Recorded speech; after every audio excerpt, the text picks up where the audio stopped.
welcome to another Wargame review from theplayersaid.com. My name's Alexander. And I'm Grant. And today we're taking a look at Tango Down from Tiny Battle Publishing. And it's designed by Greg Porter. Yeah.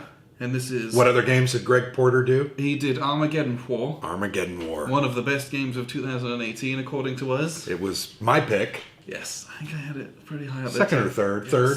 Yeah. It was a good game. Just a great game. So, this is a very small, man-to-man urban combat game. Yes. If you've ever played any video games like Counter-Strike or Rainbow Six, this is... That kind of feel. In a little, half-hour, 45-minute game? Yep. A little longer than that, but yeah. Maybe. Half hour, 40 minutes, I think. If once you kind of cracked it goes... If it goes really bad for somebody, it can be a lot quicker. This could be a 10-minute game. If 30 to 40 minutes, I think, is a good assessment. Yeah, this is a two-player game. Mm-hmm. People have said you can play it solo, but I don't know how. I guess you could. You would just try to do the best available action for each side, but it takes out the fun of it. Yeah. Not knowing what cards you have in your hand, and that's the fun. Yes. Those cards were probably the best part. So, frankly, it's a small. You can kind of see a small map, and I'll show you more of this later. Comes with 2 maps in it. It's this map, double-sided. So there's 2 maps. There's 11 scenarios. There's a lot of scenarios in there. Yeah, and varied for a small little game. And how easy would it be to make your own? Oh, it'd be very easy. You could set up some rules and conditions and like that. Yep. The time bomb one that we played. How much different would it be if the bomb was in a different room? Yeah, a different location, a few different pieces. Yep. Maybe you were given a couple of pieces of equipment that you had. Not as many breaching charges like I had. Blew the walls down. But that building would have come down, by the way. But I think rules-wise, it's like 16 pages of rules. And it's big print. Yeah, if you've ever played Tiny Battles games, the print's huge and the rules are really quick to go through. This was not a complex one to learn. No. The complexity, or the difficult part of this is learning how to do it well. Well, and that is the key to this game. Understanding how your units act and what you're trying to do and how best to do that. Our first game, we played 2 games tonight. I couldn't do anything. But I think by that second game, I finally had understood the economy of the actions and how to use the abilities that you have. And a big part of these games as well is the setup, right? Yes. You're going to kind of fudge your way through a couple of scenarios and figure out, okay, it's really important where I put my guys out initially and how to do that well, where to lay traps, where to get crossfire, things like that. Well, and the interesting thing also about this game is there's always one attacker and one defender. There's a couple scenarios where there isn't, but most of it is. Okay, and there are cards in there that says for the attacker. So if you draw that, you can't use it, right? If you're the defender. But it really is like that. You played the defender both times. I played the attacker both times. And it was a lot of fun. I had a great time with this one. Yes. A great time. It felt like a little board game equivalent to some of the video games that I played, right? Yep. What's nice is that I can sit here and just piddle around with this on a lunch break with someone. Yep. Not a complex game. You could play it, switch sides, play it again, and see who won. You could do it like that. Do the same scenario. Easily. Yep. But all in all, it's a really small, compact, but very tight game. Yep. Yeah. Footprint's very small. It's basically just this map and a deck of cards and whatever counters you've got. 2 11 by 17 maps. One map. That double-sided, you have about 40 counters. That's it. Yes. And then how many page? 16-page rule book? And a small deck of cards. About 20 cards. And the deck of cards is fun because it gives you extra actions or special things you can do. Like some of it's like, you have a smoke grenade, so you can throw a smoke grenade. But some of it's like, you can gain an action or take an extra turn or... Yep. When you wound someone, you kill them. Do a headshot, yeah. So it can swing things pretty wildly sometimes, or it can really save you in a pinch when you need it. Or and double down on the enemy as well. I think the only thing I didn't like about it, but I really liked it, even this part, was the cards seemed to take a little bit of the tactical nature of the game and throw it out the window. right? You're kind of moving into position and you're doing all the right things. And then all of a sudden Alexander has I'm like, headshot. Yeah, headshot. It's like, oh, that was unexpected. But I really liked that tactical, the tactical decisions you had to make, whether to move slowly or whether to sprint to get one additional move. That was really cool. Whether to do, I called it a peekaboo shot. What was it really called? It's a pop-up shot. Pop-up shot. So you kind of come around the corner, you take a shot, and you hide. It's literally leaning around the corner, going back again. And it's harder to hit. You can also be shot by opportunity fire. Someone's waiting, and they boom, boom, boom, they shoot you. Like, but that tactical nature, the stun grenades, the smoke grenades, the breaching charges, man, that was cool. Yes. That one where I blew 2 huge holes in the wall, it creates a smoke in the area, and you have to figure out tactically, how am I going to best attack the situation? That's what I liked about the game. Yes. And I agree, I love those cards, but they did take some of that tactical, admit it, right? So, because it's randomness and it's just fun. What I liked about that though is that it keeps you honest, and in a sense that you're like, your plan will never go to plan. Well, and I think that's the case in the real world. It never goes to plan. That's what that does. And because you're like, ooh, I've got all my guys lined up, and you're like, you're like, all right, we're gonna breach the door on 3, and then we're gonna pour in. You go left, you go right. And you breach the door. It's like, first guys, they're like, oh no. Well, the one that force you to reload. So, so you played that a couple times on me where my guys were ready to go, and all of a sudden one of their actions got sucked up. Yeah. And the game. With Schmitty in the back, and he's like, yeah, I'm trying to reload. Yeah. So the game uses these action tokens. Every unit on the board has 2 actions during that round, and you have to manage those. When you've used both actions, you're kind of useless. You can't do op fire. You can't move. You can't defend yourself. You can't do anything really. So you gotta. I like that element of those actions because it's like I'm trying to force you to use some of your better guys by stalling with my guys in the back of the room first, and then hopefully you did some stuff where your guys didn't have many actions and I could charge the room. So what's that called? I'm trying to think what that's called. I don't know. Yeah. There probably is a name for that. Anyway, I really like that element of... There's a little bit gaminess in it. Yeah, there's some gaminess. Well, and it's also like you're making noise, and the terrorists in the room or the tangos in the room are kind of thinking...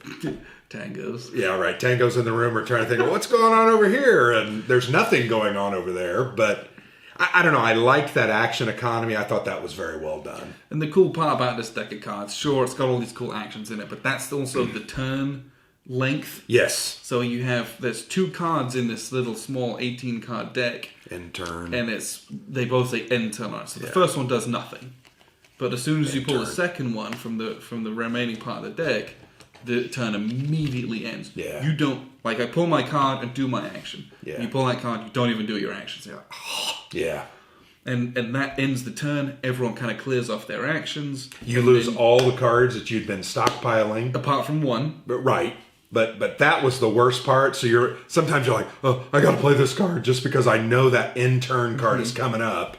Because you don't want to lose that card that's really good. So you're like, use it up. You'll get I'd rather it again. use it. Yeah, you'll get it again. So loved. I thought the cards really made the game. Yeah, that was really neat, and it's adds some tension, adds some randomness. The unknown turn length I think is really great. Yeah, because the turn ends and you roll for initiative again, so that might swing away from you. And they're like, oh, yeah, my guys are out in the open. Yeah, that initiative is really important, and that's cool. So you got to plan for that. Most of the time, I lost it because you had more leaders than I did. I didn't. So you added that to your roll. So I had to kind of think, oh, I'm going to lose this more often than not. So I had to plan for that. I never wanted to be out in the open where you could go first and kill me. Yes. So something you got to plan for. What I'll do is I'll show you the map and kind of just a little bit how it works. There's not a lot, it's a tiny little thing. But we'll wrap up with a few final thoughts. So here's a quick look at the board. It's a very small board. Here's my hand for scale. I know that was terrible. But you have a small deck of cards that are your action cards and also your turn counter as well. The cards are mostly supplementary or extra things that you can do on your turn.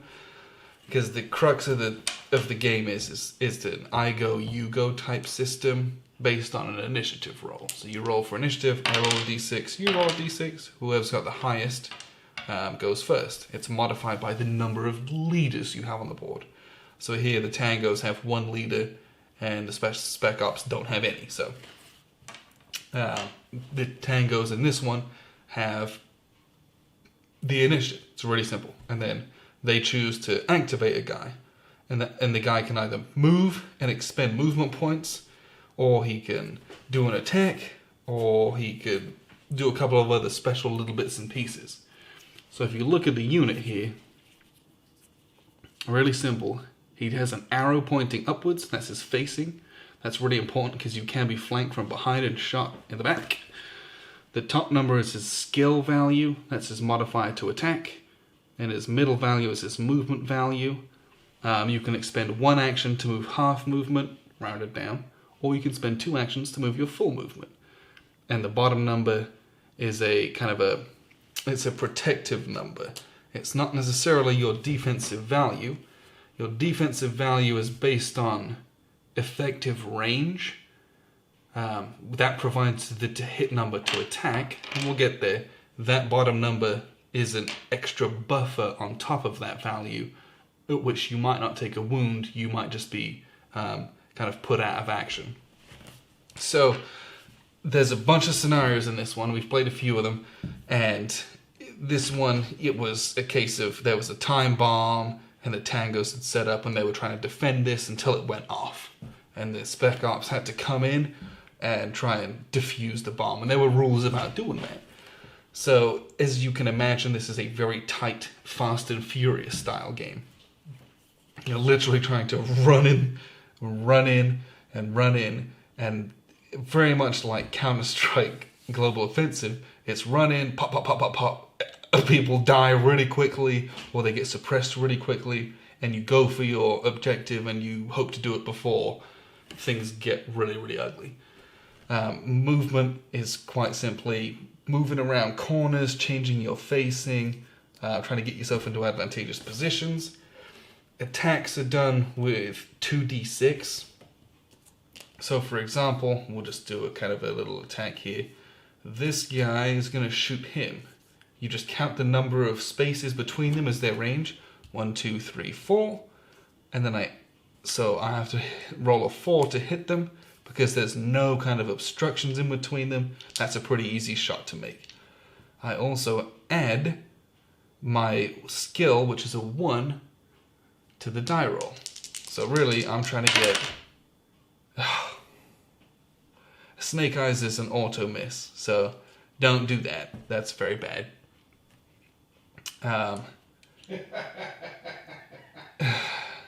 Yeah, don't do that. Do that. Boxcars is an auto hit. You want to So that was a miss, a total failure. Shooting the other way here, this guy's got a 2 modifier, so it's easier for him to hit. Basically, you subtract your skill value from the effective range. So 1, 2, 3, 4. So it's 4 to hit. I subtract 2 from that, so I need a 2 to hit. Basically, anything other than Snake Eyes is going to hit. Bang, he hits him, great. So these skill modifiers are very, very good. And you'll notice in this one, if you see it, the Tangos do not have good values. They've got 0s or 1s usually for their skill values. Like if he flips over, he becomes a 0. If he flips over, he becomes a 0. The Spec Ops guys usually have 2s, sometimes even 3s, that go down to like 1s and 2s. So the Spec Ops guys have much better training, better skills with their weapons, but they have more cautious movement.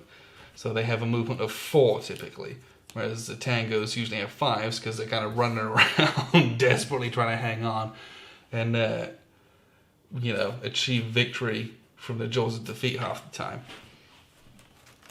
Now, what is very interesting about this game is the maps and how that provides a very different tactical puzzle. So this was a very easy attack to make. As soon as this guy moves back here, 1, 2, 3, 4, 5, and I'm behind a door, So I'm kind of hiding behind a doorway. 6. So that's 6. I move 1 hex, and now it's a 6 to hit, which is much, much more difficult. Now, well, more difficult, respectively, at least. Now, he's got a 2, so his needs only a 4, right? But when you start getting into, let's see, difficult terrain, or if I've already moved, if I spent an action to move, then this action gets added to my effective range. I am maybe not as accurate because I'm quite literally moving around a corner. Or if there is some smoke in the way, I'm shooting through the smoke, hard to hit my target because I'm just kind of spraying and praying at that point. So you're, in a lot of ways, responsible for setting up good shooting lanes or trying to prevent those kind of things. When you start getting into these obstructed terrains, it's very, very difficult to make these really easy attacks. Shooting up and down a hallway like this is, you don't want to get into that necessarily as the Tangos, because you guys going to get down very easily. You want to hide around corners, hiding in difficult terrain. There are grenades and things like that you're trying to throw around corners, and just hilarity ensues when your grenade misses, bounces off the wall, and blows up in your face. That can happen and happened to me. So it's a game that, it's very tight and it plays very quickly, but all in all, it gives you a very satisfying, fun little experience. The really cool part of this game, I think, is this little deck of cards that you get. It's a really small deck, and this is the timer for each round of the game. So most of these are little action cards that you do cool things like throw a grenade, or you turn a wound into a kill, basically, or you throw a smoke grenade. But you see, there's this end turn marker. The first one of these, you just set it aside. When you draw the second one, the turn immediately ends. So there's the other one. Oh, that's the booby trap. Booby trap, that one's a funny one. Here's the other end turn marker. As soon as we pull this, the turn immediately ends. Each player draws one of these each time they activate someone. So you go through and you'll get like 8 activations, 9 activations on average. Sometimes you go through the whole deck. Sometimes you get only 3 or 4. But when you end a turn, everyone gets their actions removed. So everyone's free to do everything again. So you might move, your best guy around a corner, and then the game turn ends, and suddenly you thought you were safe because this guy's all used up. Well, now you've got your pants down, and this guy's going to blow your best guy away because the randomness of this deck is the chaos of war. And it's just really, really fun. The scenarios are cool. This one was, you had to, Spec Ops had to move onto the bomb and defuse the bomb with a die roll. It was basically a timer. That was a really neat thing. Some of them would just kind of kill each other. You had to escape. Some of them were rescuing hostages, things like that. So it's a really neat, quick playing little game. Let me just show you the reverse side of this board. It's kind of a whole building that looked like the office block. Kind of a floor of an office block. There's a ton of little cool bits and pieces to this, from the smoke grenades that you can throw. There are breaching charges, regular grenades. There's an assault shield that you can have to literally walk down a room, down a corridor. Hostages. The breaching charges, the rules say it's a portable door. You just walk up to a wall and blow a hole in it, and now you've got a doorway there. That stuff's very fun and changes the dynamic of a very, very tight battlefield. So this game's got a lot of going for it. Plays very, very quickly, and it's just good fun to play with. And making a map for these wouldn't be too difficult to do if you really enjoyed this and wanted more and more and more of this. So what we'll do is a wrap up with a few final thoughts. So that was a look at the board, the little map, and kind of how the counters work. It's not a complex game, really. No, but it really has some cool elements, like, what's this called? Your skill factor? Skill, yes.